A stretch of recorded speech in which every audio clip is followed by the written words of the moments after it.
Bom dia, mercado. Aqui é Thomas Franco e este é o Morning Call by Futuro Invest de hoje. A quinta-feira começa com uma leitura dividida para os ativos de risco. Lá fora, o tom é mais construtivo, porque o CPI americano de julho veio em linha com o esperado e ajudou a reduzir a pressão por uma nova alta de juros pelo Federal Reserve. Mas, aqui dentro, o Ibovespa chega machucado, vindo de 7 quedas seguidas, e ainda precisa lidar com petróleo e minério de ferro em queda, justamente duas variáveis que pesam muito sobre a composição da B3 ontem. O Ibovespa recuou 0,23%, fechando perto de 167.500 pontos. O dólar à vista avançou 0,37%, terminando na faixa de R$ 5,18.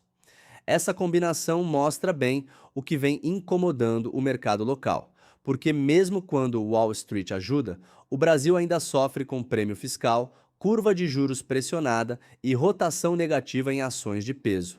Nos Estados Unidos, o fechamento foi melhor.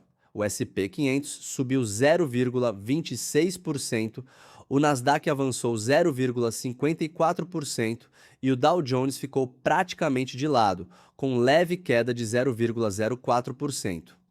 O motor do movimento foi a leitura mais confortável de inflação, combinada com resultados fortes em empresas ligadas à infraestrutura de inteligência artificial, semicondutores e tecnologia. Esse é o ponto central, porque o mercado americano segue muito sensível à tese de soft landing, com inflação cedendo sem destruição relevante de crescimento. Essa melhora passou para o Ásia durante a madrugada. O índice de ações da região fora do Japão subia quase 1%, o Nikkei avançava perto de 1,86% e o Kospi disparava mais de 4%, puxado por tecnologia e semicondutores. Ou seja, o apetite por risco global melhorou. Mas a dúvida para o investidor brasileiro é outra. Será que esse fluxo positivo consegue compensar a queda das commodities e a fragilidade técnica do Ibovespa? Por enquanto, a resposta ainda é parcial. O petróleo trabalha em queda nesta manhã, com o Brent na região de $88 por barril na captura de mercado, e também com referência abaixo disso em leituras posteriores da madrugada. A pressão vem de projeções mais fracas para a demanda global e de aumento dos estoques comerciais americanos. A tensão entre Estados Unidos e Irã ainda funciona como piso geopolítico, mas o vetor marginal de hoje é negativo. Isso coloca cautela sobre as ações ordinárias e preferenciais da Petrobras, que podem limitar a reação do índice logo na abertura. No minério de ferro, a leitura também exige cuidado.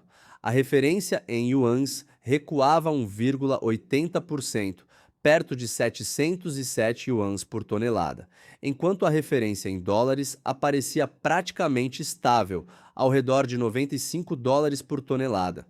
Como são contratos e referências diferentes, não dá para tratar isso como contradição direta. Mas, para o humor da B3, o sinal vindo da China pesa, porque Vale e siderúrgicas dependem muito da percepção sobre demanda chinesa, margens industriais e recomposição de estoques. No câmbio global, o índice do dólar estava praticamente estável, perto de 99,93 pontos, enquanto o Treasury de 10 anos seguia próximo de 4,69%. Isso mostra que o mercado aliviou o medo de aperto adicional do Federal Reserve, mas ainda não comprou uma queda forte dos juros longos. E para o Brasil isso importa bastante, porque o real tende a ficar vulnerável sempre que os treasuries sobem, especialmente quando o investidor estrangeiro já está mais seletivo com emergentes e commodities. No lado doméstico, há uma novidade fiscal relevante. Câmara e Senado aprovaram mecanismos para limitar o crescimento de certas despesas obrigatórias, com estimativa de economia perto de 10 bilhões de reais em 2027, segundo a Fazenda. É uma notícia que pode reduzir marginalmente o prêmio de risco, principalmente na curva de juros, mas não muda sozinha a discussão fiscal. O mercado vai querer ver execução, abrangência e impacto real sobre a trajetória da dívida pública. Então, ajuda, mas ainda não resolve. A agenda do dia tem dois horários decisivos. Primeiro, às 9 horas, sai a pesquisa mensal de comércio no Brasil referente a junho. Em maio, o varejo ficou praticamente estável na margem, com alta de 0,1%, enquanto o varejo ampliado caiu 0,2%.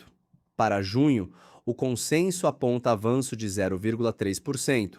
Um número mais forte pode ajudar nomes ligados a consumo, shoppings, educação e varejo, mas também pode reduzir o espaço para uma queda mais rápida da Selic se vier acompanhado de demanda resistente demais. Depois, às 9h30, vem o principal gatilho do dia, o PPI americano de julho. O mercado quer saber se a inflação ao produtor confirma a mensagem mais benigna do CPI ou se reacende a preocupação com custos, margens e repasses. Um número comportado tende a segurar os treasuries, enfraquecer o dólar global e favorecer ativos de risco. Já uma surpresa para cima pode provocar exatamente o contrário, com alta dos juros americanos, pressão em moedas emergentes e abertura da curva de DI no Brasil. No mesmo horário, saem os pedidos semanais de auxílio-desemprego nos Estados Unidos. Esse dado entra como complemento, porque o Federal Reserve está olhando inflação e mercado de trabalho ao mesmo tempo. Se o PPI vier benigno e o emprego mostrar algum arrefecimento, o mercado pode reforçar a tese de juros estáveis ou até de cortes mais adiante. Se os dois vierem fortes, a leitura muda rapidamente e o repique técnico do Ibovespa pode perder força antes mesmo de ganhar tração. No corporativo, a temporada de balanço segue carregada. CEMIG, CPF, Ele Energia, Cyrela, Grupo Mateus, IRB, LW. SA, Idux, Três Tentos, M. Dias Branco, Bradispar e outras companhias estão no radar. Além disso, o mercado ainda digere resultados de nomes grandes divulgados após o fechamento, como Banco do Brasil, Sabesp, Rumo, Redditor, Hapvida, MRV e Raizen.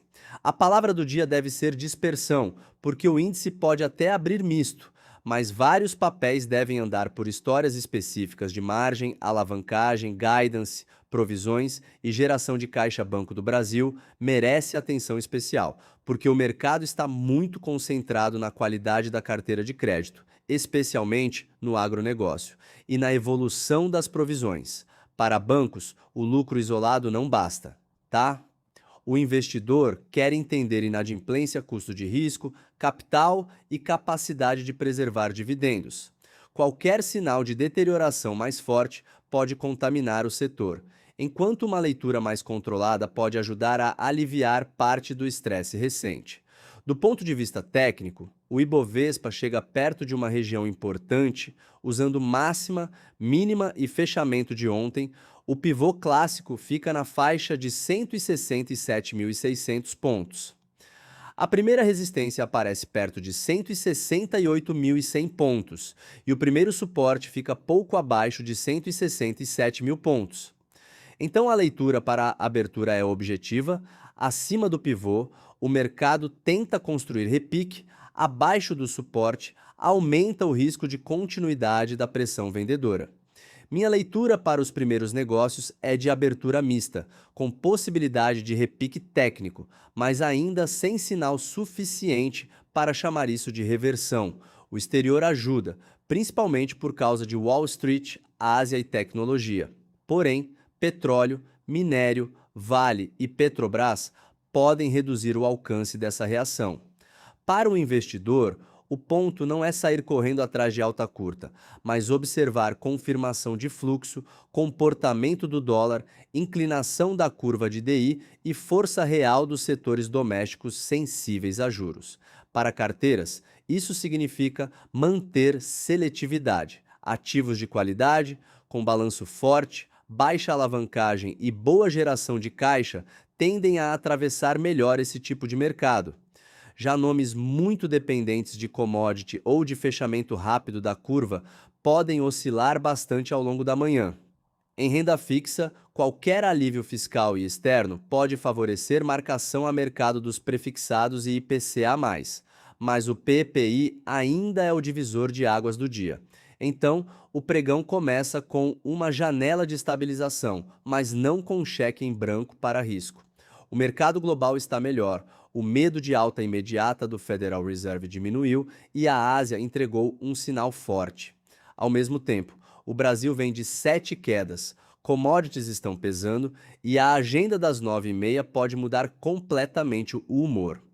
O investidor precisa olhar menos para o primeiro candle e mais para a confirmação depois dos dados americanos.